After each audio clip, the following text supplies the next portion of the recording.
Thanks for tuning in to the KRVN Sports Podcast page, your home for all of the local broadcasts produced by KRVN Sports.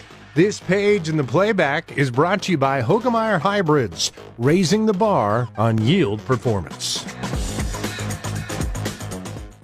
For KRVN Sports, I'm Jason Jorgensen. Late last week, it became public that the UNK football program is being put on probation by the NCAA for violations under former head coach Josh Lynn and his staff for providing one-way plane tickets to Kearney for players. Athletic Director Marc Bauer spoke with me about the probation and how the UNK athletic department plans to move forward. Well, first I would say that, when it comes to the infractions, compliance is a serious game. It's serious to us. We take it serious. The challenge has been as you rationalize what's going on, in terms of our policy and procedures. Are we doing anything that potentially could jeopardize the future of our athletic department? And I think that's what has had us take a look closer at our policy and our procedures and our practice and how we go about what we do. And that's important. And I will tell you that, the recruiting process that we have in place is one that has been there for many, many years, as long as I, started back in the mid-'90s. And again, we want to make sure that we do not, don't have another incident like this again and jeopardize either a coach's career or our athletic department. So, I just want our fans to know that although this has happened, it's also making us take an opportunity to step back and evaluate what it is that we're doing and how we're going about our practice and making those important and necessary changes. We take ownership of everything that's taken place. It is not what I would consider a lack of institutional control, but rather it's the failure to monitor. And again, we don't want to see something like this ever happen again. So with that in mind, we partnered up with the NCAA blueprint review, which is literally an audit that takes place within the department. We finished that last week.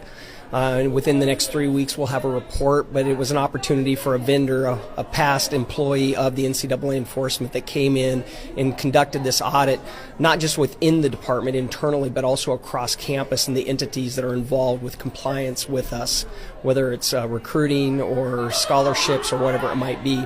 So that's been a good, healthy process for us. But in addition to that, what can we put in place that really makes sure that this type of activity would not take place again? And that is partnering with Teamworks. It's an organization, it's a company that has been adopted pretty much by our conference as a sponsor. And seeing what that means for our department, I think it's an automated system. It actually will throw up red flags if anything's done incorrectly in the recruiting process, but it's also going to require some training and some thought process change of our coaches. And so we're looking forward. We just started the training this last week, and we're hoping to have everything implemented and ready to go by August.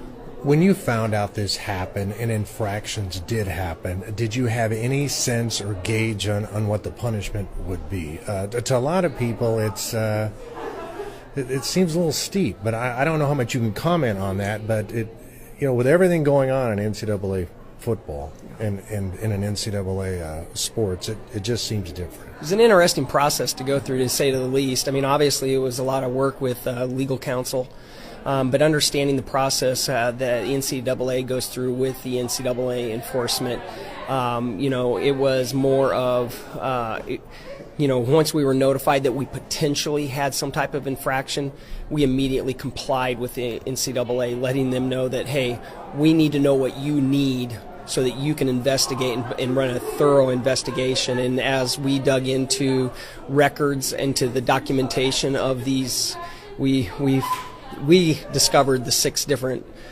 infractions. We would have liked to have self-reported.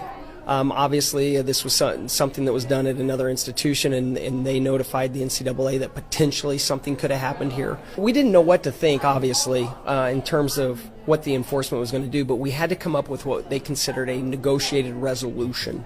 Okay, that was literally us and the NCAA sitting down, trying to figure out what's the consequence that fits best, right? And our legal counsel originally told us the quicker this gets over, the better off you're going to be. It's not going to be quite as stiff. And so once we got a year down the road, I think it kind of got to the point where it was like, gosh, this could be pretty stiff. And I'm just thankful that it doesn't impact our current football program, our current coaching staff. That's either something that's going to deter students from looking at our institution or coming to UNK as an option. I think that was one of our biggest concerns, and then potentially losing postseason competitions. And we did not want something, again, that was going to impact our ability to recruit at a high level, because our current coaching staff, this is not a reflection of them. It is not a reflection of their values and the way they coach and their leadership. It's not a reflection of our university. It's not a reflection of our mission, our vision of what we want for our student athletes. And so the challenge for us has always been just we had to be patient through this process. And I know the longer it took, I think we were expecting the worst. Mm-hmm. Well, I'm sure you're glad it's behind you now. Now you move forward and maybe try to take a negative and turn that into a positive. Definitely, and I think that's our whole attitude right now, is that we just need to get better. We need to get better at what we do. I think it's moving into the 21st century, automating everything, because a lot of, like even our sports medicine, everything's automated now with that. Just documentation is very important, and we have always known that, and we've done a very good job of what we have with paper and pencil. But I think we've moved into an age where it's like we got to cross all our T's and dot all our I's. We got to make sure that we're on top of things, and so again, we need to get better, and we realize that. And again, we take the responsibility for what's happened. And again, I know it's not been an easy process, but I think in the end, it's going to be a good process for us. That was UNK Athletic Director Marc Bauer. The Lopers have to vacate several wins in which those ineligible players participated in 2021, 2022, and 2023. They also now have a reduction in paid recruiting visits for the next 2 years, and Nebraska Kearney has to pay a fine. For KRVN Sports, I'm Jason Jorgensen.